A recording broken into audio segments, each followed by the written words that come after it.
Nalaglag ni Jacqueline yung putang inang lighter niya at nung pinulot niya ito at tumayo ay may putang inang napansin si Jacqueline sa photo booth.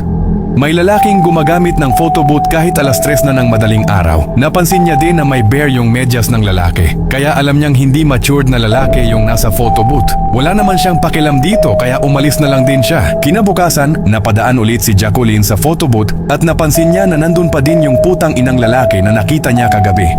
Nagtataka na siya at natatakot dahil tila ba ay hindi ito umalis sa loob simula pa kagabi. Malilate na sa trabaho si Jacqueline kaya pumasok na lang siya at tinanggal niya muna sa isip ito. Pero nung break time nila ay naiisip pa din ni Jacqueline yung nakita niya kaya chinika na niya ito sa kanyang workmate at sinabi niya na baka multo yung nakita niya. Sinabihan naman siya ng kanyang workmate na wag na lang daw muna doon dumaan para sa safety niya din.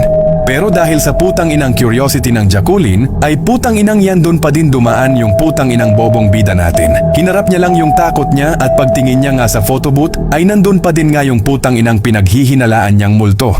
Nakripihan na si Jacqueline kaya di na niya kinaya at inignore na lang niya ulit ito. Pero nung putang inang paalis na siya ay biglang nag-take ng picture yung lalaki. Nag-print out yung putang inang picture kaya napatigil si Jacqueline.